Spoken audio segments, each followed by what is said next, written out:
trainers, travelers, and battlers. You know what it is. Jake Devin back at it with another video.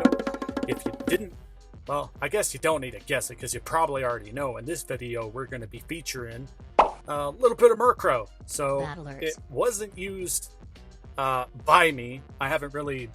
I tried to. That's another story though. But it was a Murkrow. Obviously, he's going to be running Peck and Drill Peck. That's going to be the best kind of moveset you're going to want to go into if you're going to be using Murkrow for the Nightmare Cup meta.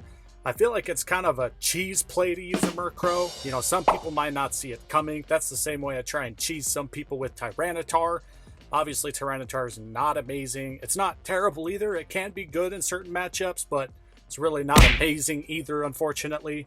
Same thing has kind of gone with my experience for Murkrow. I feel like it does some damage. It puts it out really quick, but if you go in with a fighter, which will deal neutral damage to Murkrow because he's dark typing, which is weak to fighting type, but he also is flying, which is resistant. Therefore, it kind of cancels out. You can see the matchup, how this goes a little bit with Tyranitar. We get to the crunch pretty quick, but obviously needs to shield it because the Bronzong is part psychic typing, which is weak to that dark, so he's got to block it. Now he comes in. I didn't want to necessarily block whatever he had coming. I was kind of scared of Ice Punch, but I didn't feel like it was worthy of an investment with my shields at that point. I wanted to save my shields kind of for a situation like this. Now, the Umbreon can do a little bit of damage, but we're going to be not taking too much, and I wanted to get off what we could against that Bronzong. Now, obviously, you saw the Bronzong was able to get his charge move back off first when he got back into the match before we were able to get something. So we did lose that one, unfortunately, but I feel like it could have gone differently if we were able to get our charge off since we had it built up. So it was kind of unfortunate that it worked out that way, but hey, you know, it is what it is. Take it and move on. That's why we practice, and that's why we test out these Pokemon. We want to use something a little different, something people might not see coming. So I open up with the Xatu, who's got the Skunk Tank. I do need to be scared of that crunch, so I switch out with the cheese play to the Tyranitar, but GG's, he brings in the Hitmonchan, and that's the end of that. But at this point, you know, it's kind of worked out to our advantage, because even though we died quick, he is in the switch lock, and we are able to bring out the Xatu, which is going to be destroying his Hitmonchan. Now, the shield situation isn't looking so favorable for us, so GG's there too, because he had the Flamethrower with the Skunk Tank, which, as you know, Lucario is part Steel typing, and Steel is going to be weak to Fire, because obviously Flamethrower is a Fire-type charge move, so he took that one pretty good as well. The first match was a little closer, but he definitely had me on that one. I'm not liking Lucario that much anymore. He needs a specific kind of matchup to really be successful.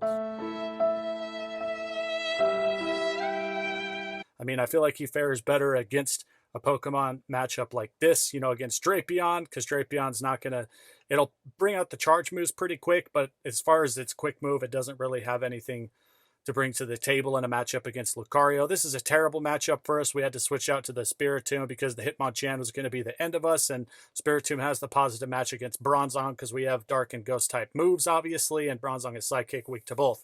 So now we're going in here to the next battle. I wanted to again, swap my flow a little bit, see if I can throw him off. So we go with the Drapion open. I feel like Drapion does definitely perform best when you open with him if you're running the Infestation, Aqua Tail, and Crunch combo, which is really common so far amongst the Nightmare Cup meta. It has the best coverage in neutral and super effective matchups. You definitely want the Aqua Tail at least, because the Crunch, you know, in a mirror matchup or even versus a Skunk Tank or other Poison Dark types, the Crunch is not going to be very effective. So you want to have the neutral coverage to get off more damage.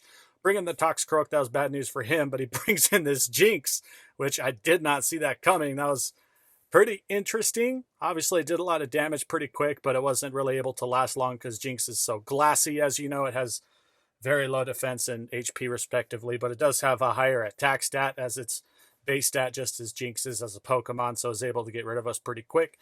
Going into the next battle here, we are moving pretty quick throughout these matches. I wanted to get up as much as I could because I've been doing a lot of practicing, but I haven't really been uploading that much. So for that, you know, I'm sorry. I don't want you to, you know, think that I'm just practicing and doing everything for myself. I do want you guys to see these matchups and look at these particular situations.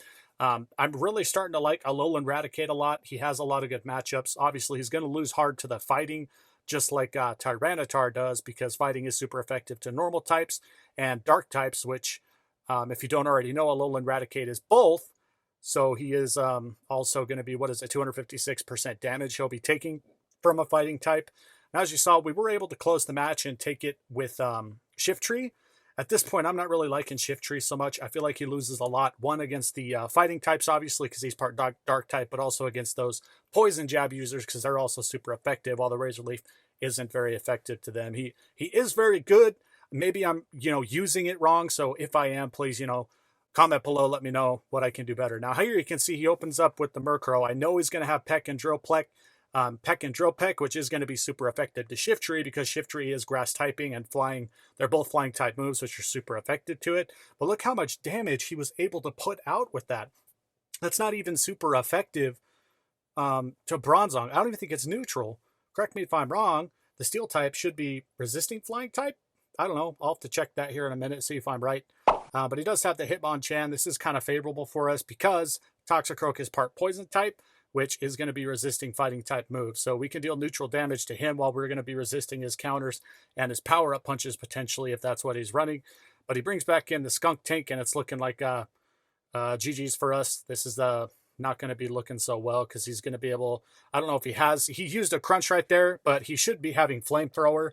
I don't know why he didn't use it. Maybe he doesn't have Flamethrower, but anyways, obviously he's able to take us out, and that's the end of that match. So GG's to Reacts for that one. I don't know exactly when again he uses the Murkrow. I think he uses it against us in the last match that you're going to see in this video. But the Murkrow performed pretty well. It's kind of hard to see coming. It has that niche coverage where it can put out a lot of damage pretty quick. And it has like very good matchups against something that's grass type, for example, Shiftry, obviously. So he opened up with the Hitmonchan. Yeah, that's not really a good matchup for us at all at this point. I mean, Skunk Tank is a tank, he can take some hits and he can put out some damage, but he's going to be dealing neutral damage to us, and Hitmonchan with the counter and power up punch, ice punch, thunder punch, fire punch, etc. He can get to those really quick because counter's just so busted. But here you go. You see he brings out the Murkrow. We have the Aerial Ace ready to go, so we're trying to get that off on him, and we do end up taking the Murkrow out. So that was favorable for us, but he also has a Xatu sit in the back, so he ran double flying, I guess, in this situation, which is kind of interesting. But he was able to get off the Ominous Wind against the Lucario. Didn't take us out all the way, and we were lucky in that one. We were able to get off the Shadow Ball. GG's. Lucario is amazing. Lucario's awesome.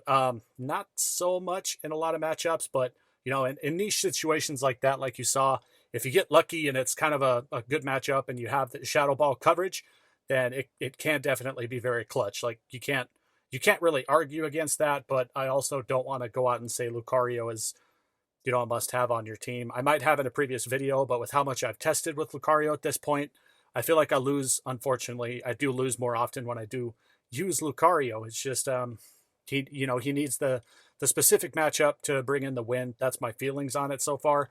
But it did open up with the Hitmonchan. We're coming in with the Drapion. We're able to get to those Aqua Tails pretty quick. And I don't want to play any games against the Hitmonchan because he can deal constant, neutral damage to us. And the counter and those combos that he has with the Power Punch, Fire Punch, Ice Punch, Thunder Punch, whatever it is, they are running. They're going to get to those super quick. So you can also, if you're not playing correctly and you don't know what the matchups are, you can waste your shields potentially as well too, which is why Hitmonchan, I think, is definitely going to be, at this point, I feel like he's the best fighting type in the Nightmare Cup meta because of all the possibilities with his charge moves. He does have access to Power Up Punch, which I don't want to say it's a must. I don't think it's a must.